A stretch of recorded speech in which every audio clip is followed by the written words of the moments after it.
Hey everybody, it's your human anatomy and physiology teacher. Today we're continuing our unit on the cardiovascular system by discussing the cardiac cycle. How does the heart actually contract and what is a heartbeat?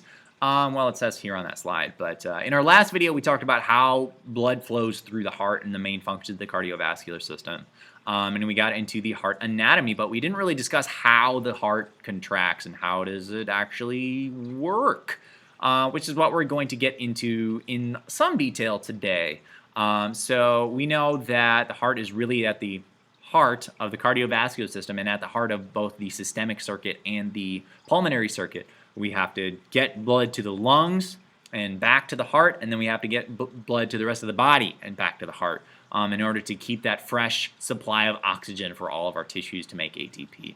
All right, so let's talk about the cardiac cycle. A heartbeat, or one cardiac cycle, is one cycle of contraction and relaxation of chambers of the heart. Okay, so the cardiac muscle, its job is to make blood flow in one direction from one place to the next, right? So when the fancy word for when the chambers are contracting, that word is systole, which is the contraction of the heart chambers. And as we know from our muscular system unit, if there's contraction, there also must be relaxation. So the other word is diastole, and that's the relaxation of the heart chambers. Okay, so a heartbeat, a cardiac cycle, is really just one part contracts, other part relaxes. One part contracts, other part relaxes. Okay, so in our last video, we talked about blood flow being kind of linear, right? We went through one step at a time, but take a look at this image here. This is how blood actually flows through in some detail in that the atria both deposit blood into the ventricles at the same time, and then the ventricles both contract at the same time to send blood where it needs to go, either to the lungs or to the heart. Okay, so both of the sides of these, both the left side and the right side, they're relaxing and contracting at the same time. Okay, so a cardiac cycle consists of the atria contracting, which is called atrial systole, forcing blood into the relaxed ventricles, which is called ventricle diastole, right? So atria contract, ventricles relax, and then the atria relax, ventricles contract, the opposite. So it goes contract, contract, contract, contract, contract, contract. And so when the atria relax, it's called atrial diastole, and then the ventricles contract, which is called ventricular systole. And that ventricular systole, that squeeze of the blood out, forces it out to the aorta and the pulmonary arteries. All right, so take a look at this GIF one more time here. Here's our atria. They contract, ventricles relax once it flows through, then the ventricles contract and force it out to the pulmonary arteries into the aorta. All right, something that we talked about in our last video, valves, the atrioventricular valves and the mitral valve and the tricuspid valve are between the atrium and ventricles, and then the aortic and pulmonary valves, they are between the ventricles and the outer arteries, right? So the heartbeat that you can actually hear, if you have a stethoscope, you can listen to somebody's heartbeat, or you can listen to your own heartbeat sometimes if it's really, really quiet. Those noises, the lub dub lub dub lub dub, is actually caused by the closing of the valve. So the lub, the initial sound that you hear in a heartbeat, is the closing of the AV valves, of the atrioventricular valves, the mitral valve and the tricuspid valve, and then the dub, so lub dub, is the dub is the closing of the aortic and pulmonary valves. All right, so think about that. Every time your heart beats, that's what's happening. It's going contract, contract, contract, contract, contract, contract, contract, contract, over and over and over again. So it's pretty fantastic. And a heart murmur, if anybody knows what that is caused by valves not properly closing. So you might have a little bit of backflow if you have a heart murmur, and that can be a dangerous thing. But let's talk about how the heart is able to contract in the first place, right? So as we know, cardiac muscle is involuntary. The heart is involuntary. You don't have to think about it. You don't have to consciously control your heart beating like I'm consciously controlling the motion of my diaphragm and my buccinators and my orbicularis right now in order to form all these words, right?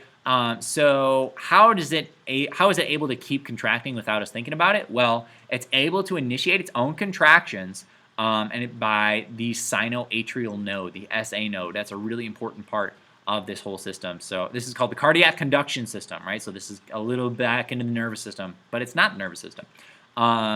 There's no outside nervous system stimulation, but the action of the sinoatrial node is regulated by the medulla oblongata. So we talked about the brain earlier in this year. The SA node, the sinoatrial node, is the quote-unquote the pacemaker of the heart. And what this can do, it has specialized muscle cells that can spontaneously reach its threshold potential and generate its own action potentials. Okay, so neurons, regular neurons, they need some kind of stimulus to reach threshold potential and generate its own action potential, but the sinoatrial node has specialized cells that spontaneously, they automatically reach threshold potential, and it's able to send a signal to other parts of the heart in order to tell it to contract. Hey, or other muscle cells, I should say, cardiac muscle cells. Okay, so the sinoatrial node produces a cardiac impulse, and it has to do that at a regular rate, and that rate is regulated by the medulla oblongata. Okay, so the SA node produces cardiac impulse that passes along specialized muscle cells to the AV node, the atrioventricular node. Okay, so I was covering it up in the last slide here because my face is in the way. But check it out. Here's the sinoatrial node. It's right by the right atrium. It's going to produce an action potential, and it's going to be picked up by the atrioventricular node, which is right there. Okay, the atrioventricular node delays the impulse. Okay, so it doesn't pass all the way down through here to the what are called the Purkinje fibers right away. The AV node has to let it delay for just a second. Okay, and why is that? Well, the delay has to be long enough for the atria to relax before the ventricles contract. Okay, so check this out. Once this SA node sends that signal over to the AV node, that's when your atria are going to contract. Okay, but if that signal is not delayed, if it's not slightly delayed by the AV node, okay, then the ventricles are going to contract way too soon after the atria do. Okay, and we're trying to make sure that we have a one-way flow of blood, right? But if the atria and ventricles contract at the same time, okay, blood will be forced in both directions and it'll be splashing around, and that's no good.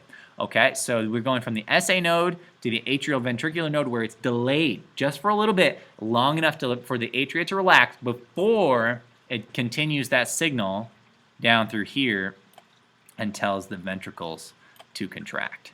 Okay, and that's what we'll see right here.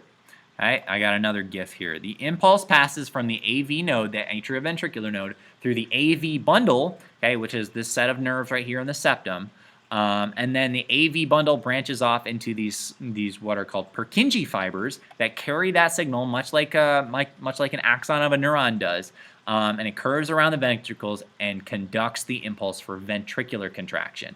Okay, check it out. There's our SA node. It's producing the action potential, delayed at the atrioventricular node, then passes down through the AV bundle and through these Purkinje fibers to make sure that the atria contract first and then the ventricles, so that these fill up with blood, push it out, and then it's push it out to the ventricles, and then it's pumped out via the arteries. Okay. That is it for this video. We're going to get into blood vessels in our next one. Let me know if you have any questions, and we'll see you next time.